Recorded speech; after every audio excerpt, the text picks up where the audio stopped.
आणि रिअल इस्टेटमध्ये स्पेशली चारी बाजूनी ग्रोथ होती. तुम्ही वेस्टर्न पुणेला जर जाल तर हिंजवडी, बाणेर, बालेवाडी इथं डेव्हलपमेंट आहे. आणि ॲज इट इज जे मेन कोर एरियाज आहेत like Prabhat road, Bhandarkar road, law college road, Kothrud, हे सगळं जगातलं हायेस्ट फास्टेस्ट डेव्हलप मध्ये कोथरूडची रिअल इस्टेटमध्ये गणना झाली. कुठलंही डॉक्युमेंट तुम्ही बिल्डर बरोबर करताय ते डॉक्युमेंट तुम्ही साध्या पेपरवर, साध्या स्टॅम्प पेपरवर नोटराइज करू नये. ते रजिस्टर्डच करावं. थोडी स्टॅम्प ड्युटी जाईल पण security is more important than your further losses. नाही, RERA is very important. Basically रेराचा जन्मच झाला तो सामान्य नागरिकांना जी बिल्डर कडून होणारी फसवणूक होती किंवा पूर्वी अज्ञानाने काही गोष्टी ज्या घडल्या त्या होऊ नयेत आणि फसवणूक होऊ नये. लोकांना वेळेत प्रोजेक्ट मिळत नव्हतं. फ्लॅट जेव्हा आपण एखाद्या बिल्डर कडनं घेतो ती जागा त्यांनी जर विकत घेतली असेल त्या बिल्डरने आणि डेव्हलप केली असेल तर ज्याच्याकडनं विकत घेतली त्याचं सेल डीड. जर त्यांनी ती कोणाकडनं डेव्हलपमेंटला घेतली असेल तर त्याचं डेव्हलपमेंट अग्रीमेंट बरोबर पॉवर ऑफ अटर्नी. आणि जर स्त्रिया एखादी प्रॉपर्टी त्यांच्या फक्त नावावर घेणार असतील तर त्यांना 1% महाराष्ट्र गव्हर्नमेंटनी सूट दिलेली आहे मुद्रांक शुल्कात.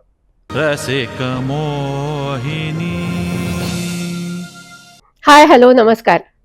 रसिका मोहिनीच्या या नवीन पॉडकास्टमध्ये मी भाग्यश्री देसाई आपल्या सगळ्यांचं मनापासून स्वागत करते.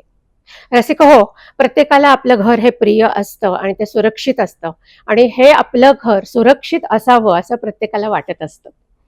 पण कधी कधी याच घराचे अनेक प्रॉब्लेम होऊ शकतात. ते कधी अज्ञानाने असेल किंवा कधी कोणी फसवलं म्हणून असेल. पण अनेकांना घरासंबंधीचे खूप त्रास होतात. आणि आज आपल्याकडे जे गेस्ट आलेले आहेत त्यांच्याकडनं आपण हीच सगळी माहिती जाणून करून घेणार आहोत की घर आपलं सुरक्षित कसं ठेवावं. आज आपल्याकडे आलेले आहेत प्रसिद्ध broker Praveen Joshi sir. Sir, Rasika मोहिनीच्या पॉडकास्टवर तुमचं मनापासून स्वागत. आणि आपल्याकडे सध्याची स्थिती काय आहे म्हणजे रिअल इस्टेटच्या संदर्भामध्ये आपण आता पुण्यात राहतो पण पुणे आणि आजूबाजूला आता काय परिस्थिती आहे असं वाटतं तुम्हाला? पुण्याची स्थिती ही आता एकदम बूमिंग स्टेजला आहे. कारण जर तुम्हाला माहितीये की आज एवढी इकॉनॉमिकल ग्रोथ होतीये संपूर्ण देशाची, पण पुण्याला IT क्षेत्र हे जोरात आहे. त्या व्यतिरिक्त इंजिनिअरिंग सेक्टर सुद्धा खूप जोरात आहे. भोसरी वगैरे MIDC जवळ आहेत पुण्यापासून, त्यामुळे तिथे सुद्धा आज खूप चांगली डेव्हलपमेंट होती आहे.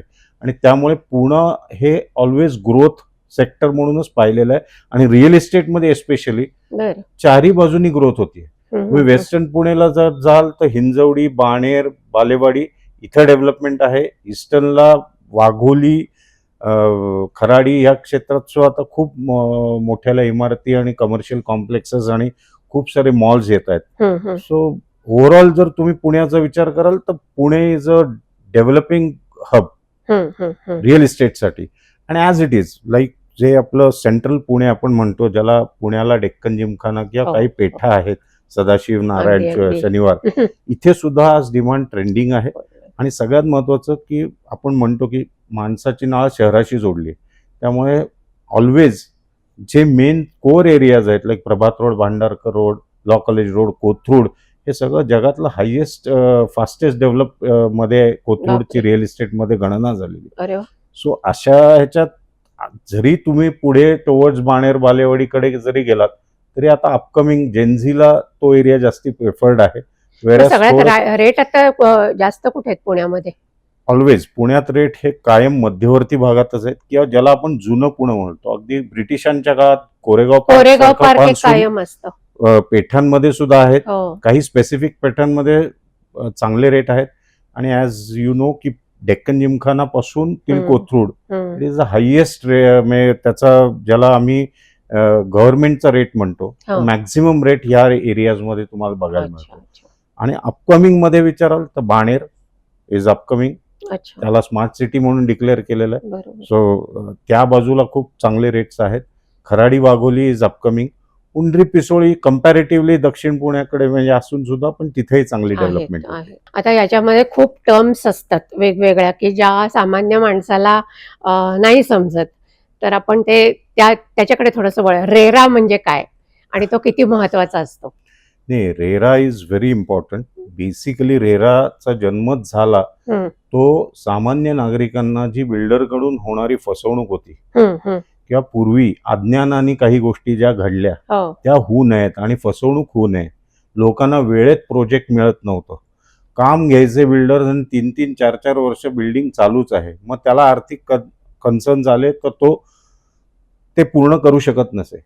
मग ह्याच्यात सगळ्या ग्राहकांना त्रास व्हायला लागला. हम्म, आणि मग तो ग्राहकांचं हित बघता हा, गव्हर्नमेंटनी रेरा कायदा अस्तित्वात आणला. हम्म. आणि रेरा कायद्यामुळे झालं काय, एक तर बिल्डरकडनं होणारी फसवणूक टळली. प्रोजेक्टचं जे काय डेडलाईन होती किंवा एक दिलेली वेळ होती की एवढ्या वेळात तो प्रोजेक्ट पूर्ण होईल, ही पूर्तता व्हायला लागली आणि सगळ्या गोष्टी कायदेशीररित्या व्हायला लागल्या. याचा ग्राहकांना बेनिफिट झालाय आणि that is the reason RERA is very important. आणि Okay. तुम्हाला रेराबाबत जर काही इन्फॉर्मेशन काढायची असेल किंवा माहिती घ्यायची असेल तर महारेराच्या वेबसाईटवर तुम्हाला सगळी माहिती मिळते. I see. आणि जर का तिथे तुम्ही कुठल्या स्पेसिफिक प्रोजेक्टचा रेरा नंबर जर अपलोड केलात तर तुम्हाला त्या बिल्डरची सगळी माहिती मिळते की त्याची बॅकग्राऊंड Authentic. काय, Authentic ऑथेंटिक माहिती हा, मिळते. हा. त्याची बॅकग्राऊंड काय आहे, हम्म, त्याला तो प्रोजेक्ट कधी पूर्ण करणार आहे, हम्म, त्याच्यात हम्म. कुठलेही कायदेशीर हिडन गोष्टी नाहीयेत ना, सगळं कायदेशीर क्लीन आहे ना, हो. हे सगळं त्याच्यावर अपलोडेड असतं. हम्म, सो हम्म. It helps.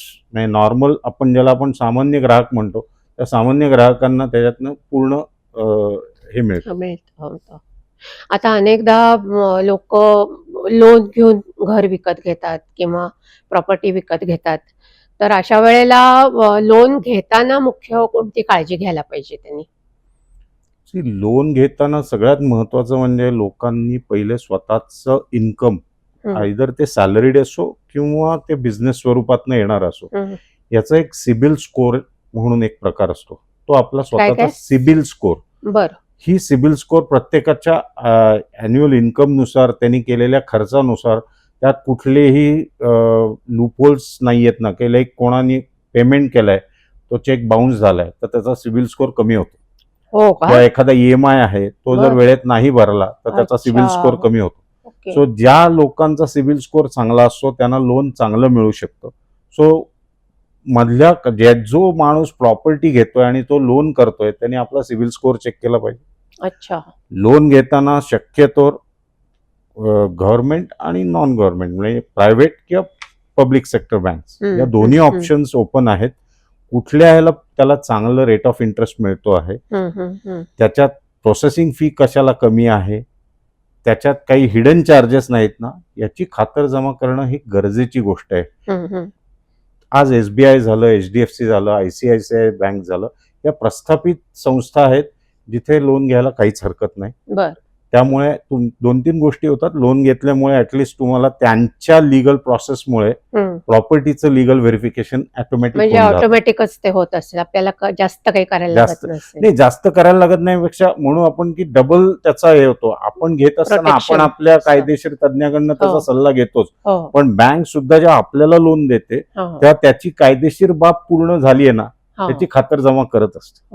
आणि रिसेल प्रॉपर्टी जेव्हा एखादी व्यक्ती विकत घेतो तर त्यावेळेला कोणती कागदपत्र बघणं महत्वाचं असतं? रिसेलमध्ये घेताना असं आहे की बेसिकली जी प्रॉपर्टी तुम्ही घेताय त्याचं सेलडीड झालेलं आहे का, ज्या हो. व्यक्तीची ती प्रॉपर्टी आहे Original. त्याच्या नावे त्याचं सेलडीड आहे का, त्यांनी ती पहिले कुठे रिसेलमध्ये घेतली आहे का बिल्डरकडनं घेतली आहे. जर बिल्डरकडनं घेतलेली आहे तर बिल्डर बरोबर झालेली सगळी अग्रीमेंट्स आहेत का, ती रजिस्टर्ड आहेत का आणि त्याची ओरिजिनल डॉक्युमेंट्स त्याच्याकडे अवेलेबल आहेत का, त्याच्यावर कुठलं लोन आहे का, ह्याची खातरजमा करायची.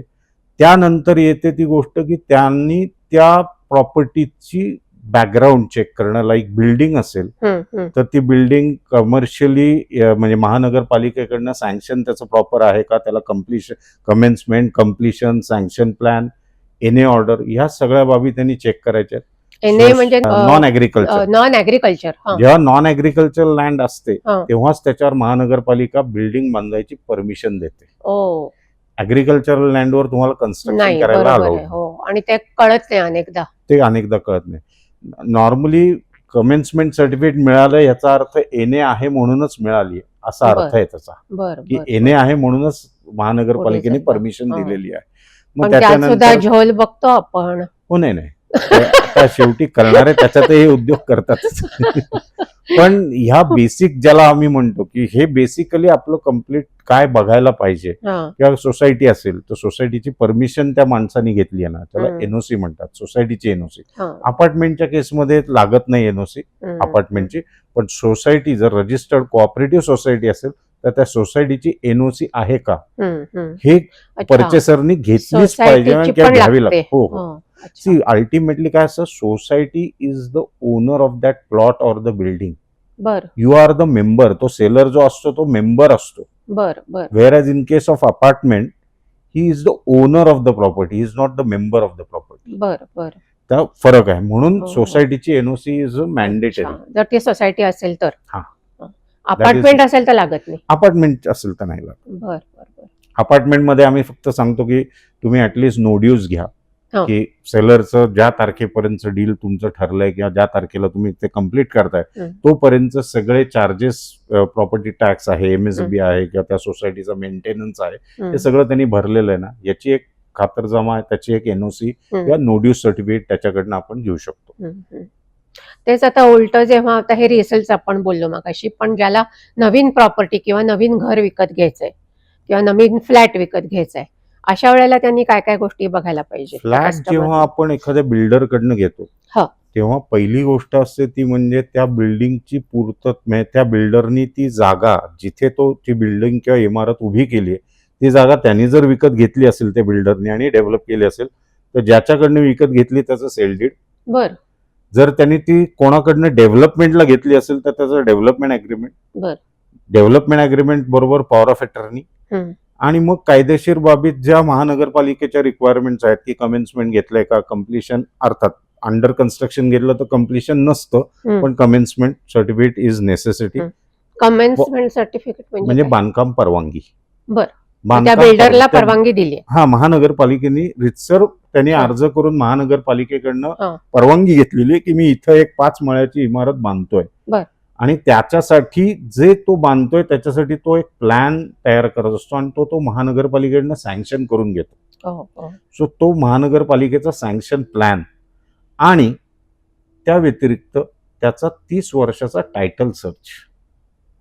पण हे म्हणजे सगळं कुठे त्या- बघायला मिळतं मग? आता टायटल सर्च तुम्हाला वकिलांमार्फत सब रजिस्ट्रार ऑफिस मधनं 30 पण वर्षाचा अशी काढता येतं. गव्हर्नमेंटची काही साईट नाहीये का?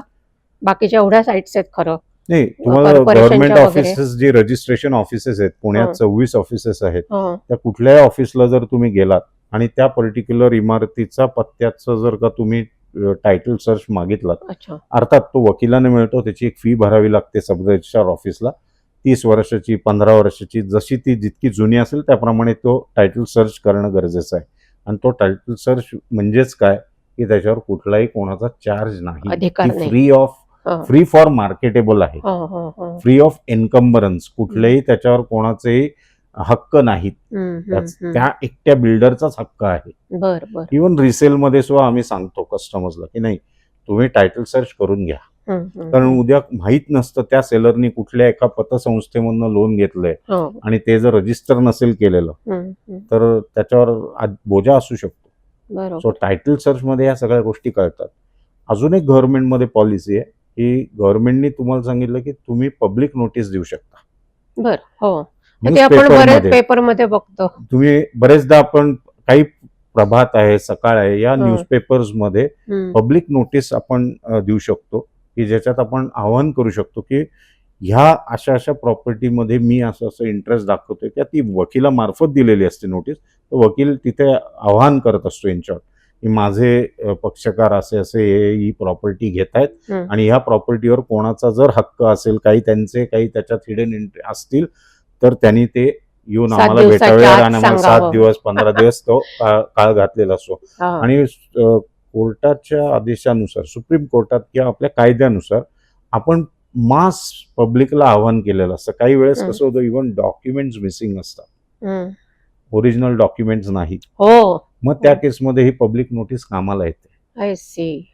ही आपण त्याची शहानिशा केलेली आहे. ऍज अ परचेसर तुम्ही त्याची शहानिशा केलेली आहे आणि त्याच्यानंतर कोणी येऊ शकतं का तर माहित नाहीये, पण ऍटलिस्ट तुम्ही तुमचे प्रयत्न केलेत हे कोर्टात सिद्ध होतं. सो दॅट इज अ अच्छा. रिटन एव्हिडन्स ओके की तुम्ही त्याच्यासाठी प्रयत्न केला. पण एकदा कन्स्ट्रक्शन सुरू झाल्यानंतर अनेकदा आपण बघतो की सांगितलेली एक तारीख असते, बरंच ते पुढे जातं, अनेकदा ते होतच नाही. अनेकदा तर म्हणजे आमच्या ओळखीत अशा अनेक बिल्डिंग्स आहेत की ते बिल्डरनी कबूल केलेल्या गोष्टी शेवटपर्यंत दिल्या नाहीत. लोक बिचारे तसेच गेले राहायला. लिफ्ट 8-8, 10-10 मजले आणि लिफ्टच त्यांनी दिली नाही. पैसे घेतले सगळ्यांकडनं, पण लिफ्ट केलीच नाही शेवटपर्यंत. तर अशा केसमध्ये मग काय करतात लोक? म्हणजे लोकांकडनं घेतलेले पैसे हा दुसरीकडे वापरू शकत नाही. 70% हो. रक्कम तो त्याला एक एक्स्ट्रा अकाउंट काढावं लागतं त्या प्रोजेक्टच्या नावाने बर आणि बर त्याच्यात ते भरून त्या पर्टिक्युलर प्रोजेक्टसाठीच ते पैसे वापरले गेले पाहिजेत. मग त्याची लिफ्ट असो, त्याचे काय व्हॉट एव्हर त्यांनी अम्युनिटीज कबूल केल्यात त्या असोत, ह्या सगळ्या गोष्टी त्याच्यातनं करणं अपेक्षित आहे. आणि ह्या सगळ्या घटना तुम्ही ज्या म्हटलात त्या ज्या घडल्या त्याच्यावरनच सरकारने आता तो रेरा कायदा आणलाय आणि तो इम्प्लिमेंटही झालेला आहे बर आणि तो अतिशय सक्सेसफुल आहे.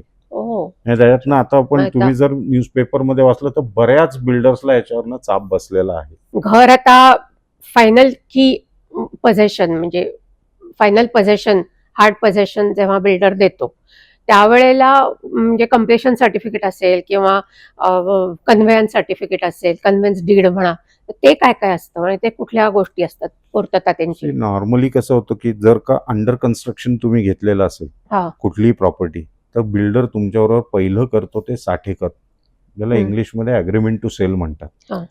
त्याच्यात त्यांनी प्रॉमिसेस केलेले असतात की तुम्ही हा फ्लॅट नंबर घेता आहात, हा फ्लॅट नंबरची किंमत इतकी आहे, तुम्ही एवढे पैसे दिले तर हा फ्लॅट मी तुम्हाला देईन.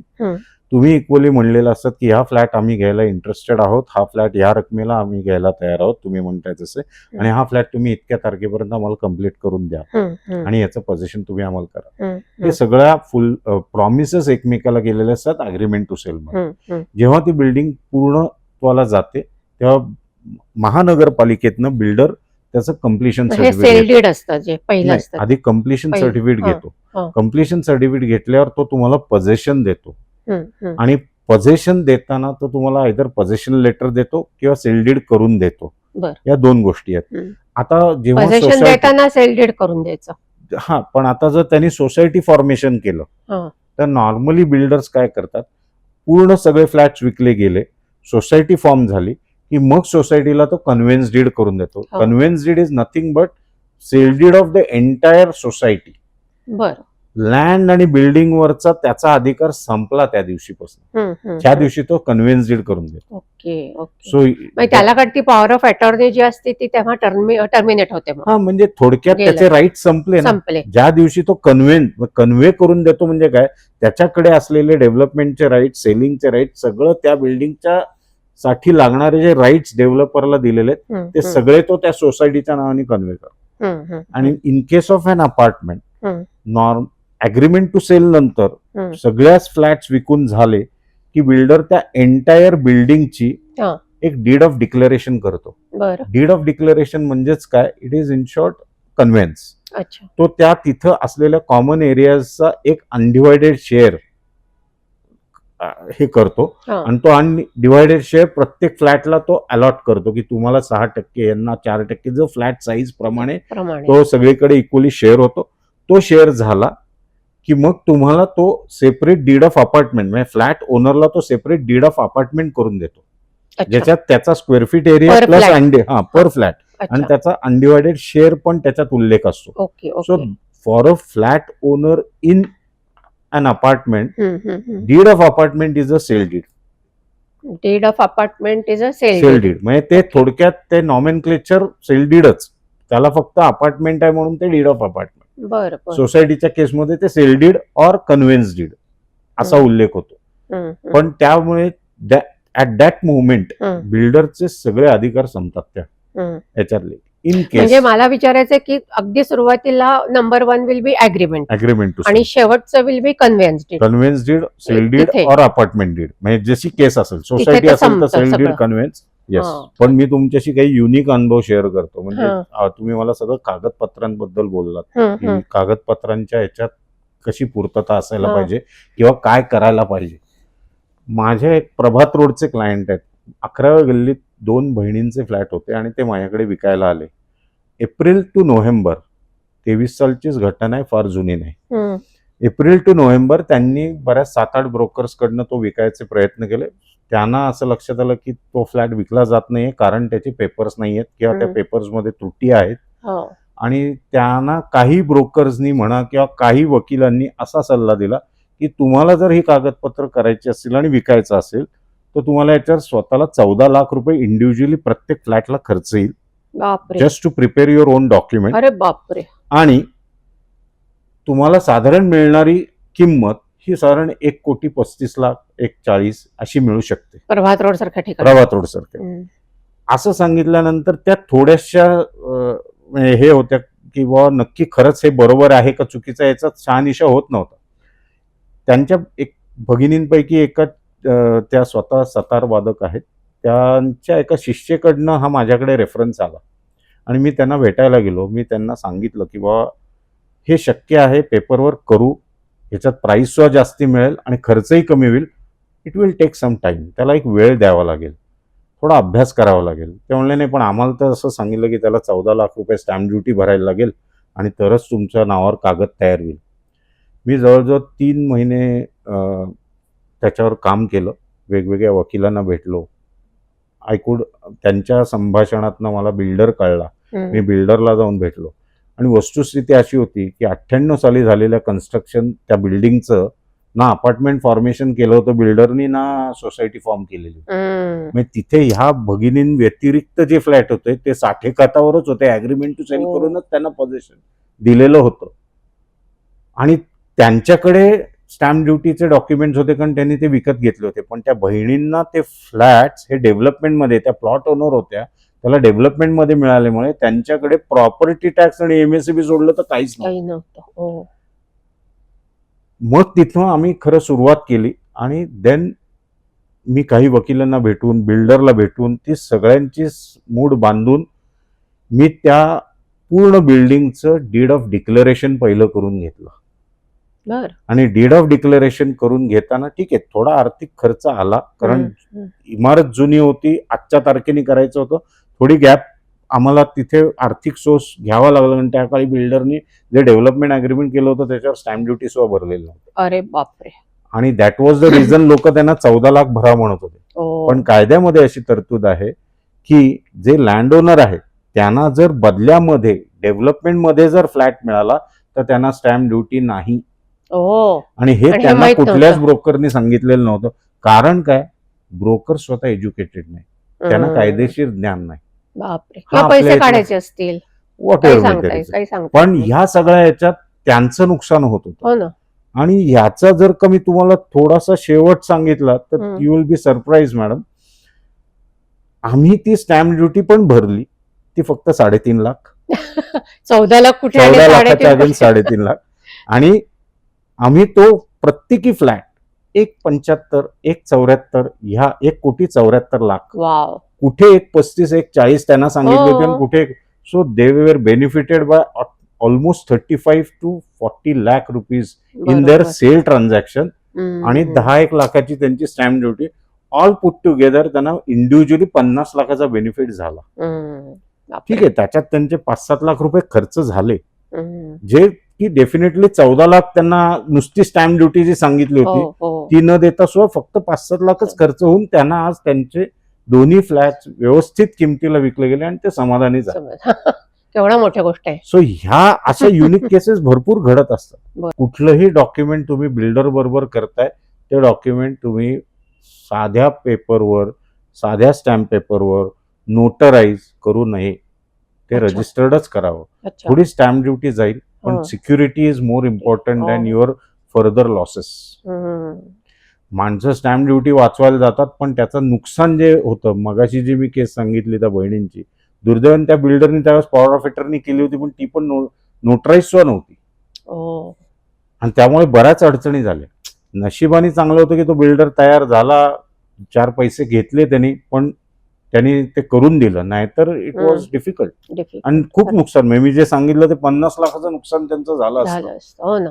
So it's a big amount. आणि जेव्हा रिडेव्हलपमेंटची प्रोसेस असते ती एक्झॅक्टली कशी करतात, म्हणजे स्टेप्स काय काय असतात त्याच्या? नॉर्मली रिडेव्हलपमेंट मध्ये काय होतं की जे एक्झिस्टिंग मेंबर्स आहेत त्या सोसायटीचे हा. पहिले त्यांची एक वाच्यता होणं की हो हा. आपण सगळे तयार आहोत. हा. फर्स्ट पण आता असं काहीतरी आहे ना की तुमचं किती 80% किंवा एवढ्यांचं जरी आलं तरी होऊ शकतं, नाही, बाकीच्यांनी नाही दिलं तरी. नाही 90% लोकांनी जर का मान्यता दिली, 10% नाही दिली तर तुम्ही करू शकता. करू पण त्या शकता. 10%ना म्हणजे 10% लोकांनी जर परवानगी नाही दिली तर त्यांना कोर्टाकडनं नोटीस दिल्याशिवाय आणि त्यांच्याकडनं ती ऍक्सेप्ट झाल्याशिवाय ते होत नाही. मग काय शेवटी उपयोग आपले आहे? कायदे आपल्याकडे असे आहेत की काही वेळेला आपल्याकडे कायद्याने असे कोणालाही कोणाच्याही घरातनं काढायचा अधिकार दिलेला नाही. हा. तो मान्य होत नाहीये. बरोबर आहे. त्याला मग कायदेशीर प्रक्रिया आहे. ती हम्म. कायदेशीर प्रक्रिया फॉलो करून आता तरी पुण्यात कितीतरी अशा रिडेव्हलपमेंट अडकलेल्या आहेत हो, हो. की ज्या काही 12 लोकांची स्कीम आहे, एकच माणूस तयार नाही म्हणून अडकली आहे. आता unless it's a big premises like 10-12 बिल्डिंगची मिळून जेव्हा एखादी स्कीम होते, मोठं प्रोजेक्ट होतं, हम्म. ते रिडेव्हलप होतं, तेव्हा त्याला वेळ जास्ती लागतो. पण जर स्टँड अलोन बिल्डिंग असेल ना तर तुम्हाला सांगतो 24 महिन्यात सगळी बिल्डिंग कंप्लीट होऊन ताब्यात देतात बिल्डर. शक्य आहे. Exactly. रिडेव्हलपमेंटच्या प्रोसेसमध्ये ते जे ओरिजिनल मालक असतात हा. त्यांचे काय हक्क असतात त्यांना माझ्यामध्ये? हक्क म्हणजे बेसिकली सगळ्यात महत्वाचं म्हणजे त्यांना मिळणारा जो एरिया आहे तो हं. वाढवून नवीन एरिया मिळणं. तर तो किती त्यांचा- किती वाढवतात? तो आता डिपेंड करतो तुमच्या त्या प्लॉटच्या साईज नुसार, त्यांच्यावर त्यांच्या depend- फ्लॅट हा. साईज नुसार. अच्छा. ओव्हरऑल फ्लॅट हा. किती आहे त्यांचा, त्याच्या किती पर्सेंट वगैरे असं त्याच्या मिळतं का? पर्सेंट असतो. तो आता तिथे किती FSI बसतो, हम्म. तिथे FSI किती आहे, तिथे ऑन अबाव दॅट हम्म. तिथे काही TDR बसतो का, बर. ह्याचं सगळं कॅल्क्युलेशन बिल्डर करून तो सांगत असतो की मी तुम्हाला आहे त्या फ्लोअर पेसवर, म्हणजे ज्याला आपण कार्पेट एरिया म्हणतो, हो. त्या कार्पेट एरियावर मी तुम्हाला 50% वाढवून देईन, 40% 50. वाढवून देईन. अच्छा, म्हणजे दीडपट. हा, ते डिपेंड, त्याला अच्छा. भरपूर पॅरामीटर्स आहेत. रोडची विड्थ किती आहे, ऍक्सेस रोडची, हो. ती 9 मीटर आहे, 12 मीटर आहे, हो. 24 मीटर आहे, बरोबर, त्याच्यावर अवलंबून त्याच्यावर आहे. असतं ते. आता गव्हर्नमेंटनी हे केलंय की तुम्ही जर 500 मीटर हं. मेट्रोच्या लाईनच्या 500 मीटर असाल तर त्याला FSI जास्ती आहे. बरं. सो हे बेनिफिट्स आहेत, तर ते सगळे ऑल पुट टुगेदर. हम्म. आणि हे करण्यासाठी आणि बेनिफिट सर्वसामान्य माणसाला माहीत नसतात. म्हणून रिडेव्हलपमेंट करताना काय करणं अपेक्षित आहे की पहिली गोष्ट सगळ्यांची मान्यता. हम्म. त्या सोसायटीने एखादा आर्किटेक्ट अपॉइंट करावा, हा. नोन आर्किटेक्ट असं. चांगला, ज्याला रिडेव्हलपमेंटचा अनुभव आहे. तो आर्किटेक्ट फक्त त्यांच्यासाठी काम करेल हम्म. ह्याची खातरजमा करावी. तो त्याच्याकडनं फिजिबिलिटी रिपोर्ट करून घ्यायचा अच्छा. की आज आम्हाला आमच्या इथे हा 5000 फुटाचा प्लॉट आहे, हम्म. आमचे इतके फ्लॅट्स आहेत, आम्हाला साधारण किती टक्के डेव्हलपर किती टक्के देऊ शकतो. हम्म. आणि एक कायदेशीर तज्ज्ञ, ज्याला आपण वकील म्हणतो, हम्म. तो नेमणं अत्य आवश्यक आहे. हम्म. या 2 लोकांमुळे ती रिडेव्हलपमेंट व्यवस्थित होऊ शकते. मगाशी बोलताना तुम्ही स्टॅम्प ड्युटीचा जो उल्लेख केला, ती एक्झॅक्टली काय असते, कुठले चार्जेस असतात ते? ते मुद्रांक शुल्क आहे. म्हणजे काय आपण असतं? जेव्हा डॉक्युमेंट रजिस्टर करतो गव्हर्नमेंटकडे तेव्हा गव्हर्नमेंटचं मुद्रांक शुल्क आहे, स्टॅम्प ड्युटी आहे. हं. ती स्टॅम्प ड्युटी 7% ऑफ म्हणजे Property. प्रॉपर्टी अग्रीमेंट कॉस्ट बरं. और गव्हर्नमेंट व्हॅल्युएशन, जे काय त्या प्रॉपर्टीचं गव्हर्नमेंट व्हॅल्युएशन, बरं. त्याला रेडी रेकनर म्हणतात.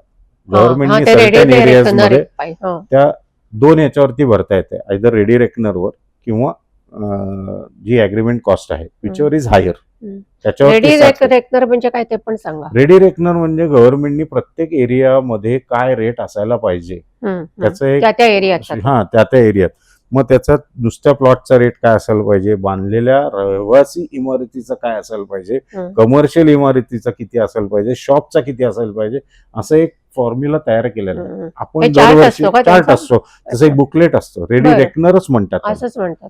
महानगर आपल्या महसूल विभागामध्ये जर का तुम्ही रजिस्ट्रेशन ऑफिसला किंवा जॉईंट डायरेक्टर रजिस्ट्रार किंवा जी 26 ऑफिसेस आहेत वेगळे रजिस्ट्रेशन ऑफिस, इथं रेडी रेकनर म्हणून मिळतो. त्यांचे बुकलेट्स मिळतात तिथे. त्याच्यात त्या एरियातलं त्या सर्वे नंबरला काय रेट्स आहे त्याचा उल्लेख असतो. नॉर्मली रेडी रेकनर रेट आणि मार्केट रेट याच्यात तफावत असते. रेडी रेकनर रेट थोडा खाली असतो, मार्केट रेट गव्हर्नमेंट असतो. आणि मार्केट रेट आहे ते बिल्डर नाही, जो आता चालू प्रस्थापित रेट त्या एरियातला, त्या प्रभात रोडचा रेट म्हणजे बिल्डरच करणार ना, दुसरं नाही, असं नाही. ते शेवटी त्या एरियातल्या डिमांड नुसार ते रेट ठरत असतात.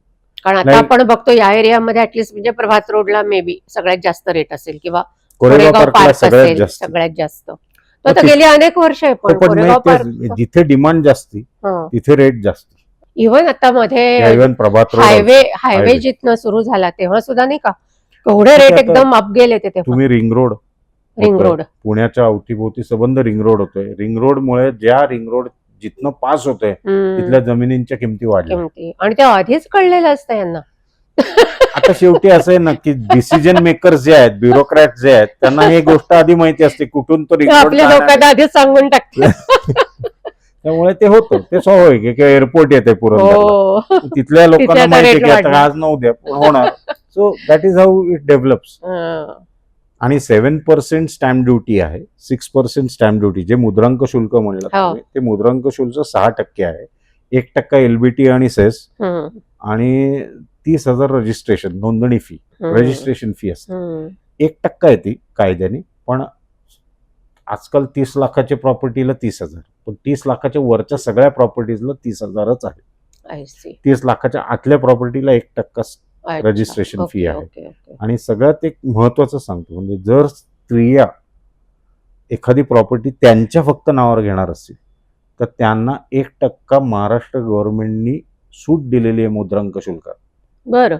सर्वसाधारण लोकांना, म्हणजे जिथे स्त्री पुरुष एकत्र किंवा पुरुषांच्या नावावर जर प्रॉपर्टी असेल तर त्याला 7% स्टॅम्प ड्युटी आहे, हं, इन्क्लुडिंग हं. सेस बरं. LBT, okay. पण स्त्रियांना मात्र 6%. 6%. वा. हे बऱ्याच लोकांना सगळ्या माहित नाही. महिला प्रेक्षकांनी हे लक्षात ठेवा. हो नाही, कारण हे महिलांना बरेच 1% स्टॅम्प ड्युटी कमी आहे.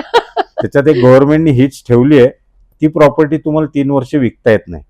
अच्छा. 3 वर्ष पण तरी ती तसंही मेंटेन तुम्हाला करायची. 3 capital वर्षाच्या कॅपिटल गेन जर तुम्हाला वाचवायचा असेल तसंही ते 3 तो वर्षाचं अजून एक आहे वेगळा ना. विषय आहे. पण मग 3 त्याबद्दल वर्षात आपण जर बोललोच तिथे नाहीये. ती जर का स्टॅम्प ड्युटी तुम्ही 1%चा बेनिफिट घेतलात हां, तर 3 वर्षात ती विकता येत नाही. हां. 3 वर्षाच्या आत जर विकायची गरज पडली किंवा विकलीत तर गव्हर्नमेंट तुमच्याकडनं ती 1% जी सूट दिली ती वसूल करते त्या वेळेला, अच्छा. त्या ट्रान्झॅक्शन.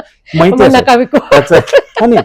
आणि मी कायम सांगतो, बिंग अ ब्रोकर, मला असं कायम वाटतं की खरेदी विक्री केल्यावर मला कमिशन मिळणार आहे, माझं बरोबर. ब्रोकरेज मिळणार आहे.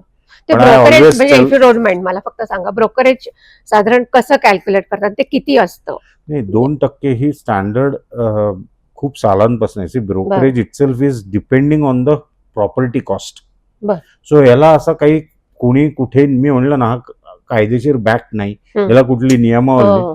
2% ब्रोकरेज. हं. आता ते 2000 साली 2%च होतं, 2026 साली 2%च आहे. हो का? पण 2000 साली 1 कोटी होती किंमत, 2026 साली 5 कोटी झाली. सो 2% तसं ते ऑलवेज वाढलंच आहे. वाढतातच. बरोबर. आता काही ब्रोकर्सनी सुरुवातीला असं केलं होतं की इनिशियली 2 कोटीच्या वर किंवा 1.5 कोटीच्या वर प्रॉपर्टी असेल तर 1% घ्यायचं. See ultimately brokerage depends all together त्या ब्रोकरचा पर्व्ह्यू. हो. तो तुम्हाला 1% सांगतो, पण तो दुसरीकडनं ते पैसे वसूल करणार, ओह, हे असंही होऊ दुर्दैवाने शकतं. होऊ शकतं. आणि हे झालेलं आहे बऱ्याच हं. घटना. सो म्हणून मी जे म्हणलं की ब्रोकरेज किंवा ब्रोकर नेमताना तुम्ही तसाच नेमा ज्याची बॅकग्राऊंड तुम्हाला माहिती आहे, जो चेक करणं. जेन्युइन काम करेल. अल्टिमेटली त्याला पैसे जर का किंवा genuine- अनेकदा लोक आपल्या ओळखीतला चला नात्यातलाच आहे चल रे कर असंही करतात. आता त्याला होतं. You can't help. पण कसं आहे माहिती का, until you are at loss somewhere किंवा तुमचं हं. कुठेतरी नुकसान होत नाही, बरोबर आहे. तोपर्यंत तुम्ही वाट नका बघू. तुम्हाला शक्य आहे एखादी प्रॉपर्टी, आपण दात दुखतं तर पण दाताचाच डॉक्टरकडे किंवा डॉक्टरकडे गेल्यावर त्याच्या सल्ल्याने, हो सो ना. ऍटलिस्ट तुम्ही ज्या ब्रोकरकडे जाता त्या तुम्ही असेस करा की तो खरंच तितका आहे का, ज्ञानी आहे, त्याला त्याच्याबद्दल माहिती हो. आहे का, हं. Whether is capable. आपण साध्या लोकांशी भेटताना आपण त्यांची बॅकग्राऊंड चेक करत असतो. तर माझं म्हणणं, ब्रोकरच्या बाबतीत तुम्ही गलथान राहू नका. हो ना, हो ना, हे खरं कायम मी सांगतो तेच माझ्या मी आता कस्टमर्सना. आपण शेवटाकडेच येतोय म्हणून मला विचारायचं आहे तुम्हाला की प्रेक्षकांना तुम्हाला ऍज अ ब्रोकर महत्वाचा सल्ला तुम्ही काय द्याल? मी सल्ला असं नाही म्हणणार, पण मी शेअर करीन सगळ्यांना की तुम्ही ॲज अ प्रॉपर्टी घेताना त्याची शहानिशा अशा पद्धतीने करा, तुमची गरज, तुमचं बजेट, तुमच्या फॅमिली रिक्वायरमेंट, कारण ह्या सगळ्यात महत्त्वाच्या आहेत. नुसती प्रॉपर्टी भावनिक होऊन घेऊ नका हा ते किंवा महत्वाचं आहे. विकू नका. ची गरज आहे का, हं, त्याची आर्थिक नीड आहे म्हणून तुम्ही विकताय, हं, किंवा घेताना मला ह्याच एरियात पाहिजे, प्रभात रोडलाच पाहिजे, किंवा असं नका बघू. माझ्या कुटुंबियांची गरज काय, माझ्या जाण्या येण्यासाठी मी जिथे काम करतो किंवा माझे फॅमिली मेंबर्स जिथे काम करतात तिथे त्यांना जाण्या येण्यासाठी ती संयुक्तिक आहे का, माझ्या घरातले सिनियर सिटीजन्स किंवा माझ्या घरातली लहान मुलं यांच्यासाठीच्या सोयी ज्या आहेत शैक्षणिक दृष्ट्या किंवा वेगवेगळी एंटरटेनमेंटची साधनं, चांगली हॉस्पिटल, ह्या सगळ्या गोष्टीचा पूर्ण सारासार विचार करा. आणि सगळ्यात फर्स्ट अँड फॉरमोस्ट तुमचं बजेट, तुमच्या खिशाला परवडणारा एरिया एक्झॅक्टली ते हा महत्त्वाचं आहे. आयडेंटिफाय करा आणि मगच प्रॉपर्टी घ्या. हम्म. असं भावना असून की कुठेतरी घेतली असं करू नका किंवा एखाद्या खड्ड्यात पडू नका. हो ना, हो ना, त्याची पूर्ण हा. हे सगळ्यात आपण म्हणतो घर पाव बांधून, हो ना. कसं आहे त्याला इतका वेळ देऊन प्रॉपर विचार करून घाई अगदी, गडबड न अगदी. करता योग्य माणसांचा सल्ला घेऊन योग्य लोकांना मध्यस्थी घेऊनच करा. खरे खरे एवढंच मी सांगितलं. खूप छान आणि धन्यवाद. तुम्ही तो वेळात वेळ काढून या पॉडकास्टला आलात रसिका मोहिनीच्या. रसिका हो, तुम्हाला हा पॉडकास्ट कसा वाटला हे आम्हाला ऐकायला नक्की आवडेल. आणि आता जसं सरांनी सांगितलं की घर विकताना किंवा विकत घेताना भरपूर काळजी घ्या आणि फसवायचे कुठेही चान्सेस ठेवू नका. बिल्डर असेल, क्लायंट असेल, ब्रोकर असेल, सगळं तपासूनच बघा. सरांचा फोन नंबर आपण डिस्क्रिप्शन बॉक्समध्ये देणारच आहोत. काहीही तुम्हाला शंका आल्या तुम्ही सरांना फोन करू शकता. तुमच्या कॉमेंटमधनंही सर त्याच्यावर उत्तर देऊ शकतील, नाही का सर? नक्कीच नक्कीच. तर आणि धन्यवाद मॅडम, तुम्ही मला रसिक मोहिनीच्या ह्या प्लॅटफॉर्मवर बोलवलं आणि अशी संधी दिलीत. तुमच्या सगळ्या जे कोण तुमचे सबस्क्रायबर्स आहेत, तुमचे फॉलोअर्स आहेत, येस, त्यांना शुभेच्छा आणि थँक्यू व्हेरी मच. तुम्ही खूप मला खूप इथं छान, बोलवलं. खूप खूप धन्यवाद. रसिका हो, भेटूया पुढच्या भागामध्ये, पुढच्या पॉडकास्टमध्ये. तोपर्यंत मस्त राहा, मजेत राहा, आनंदात राहा. धन्यवाद.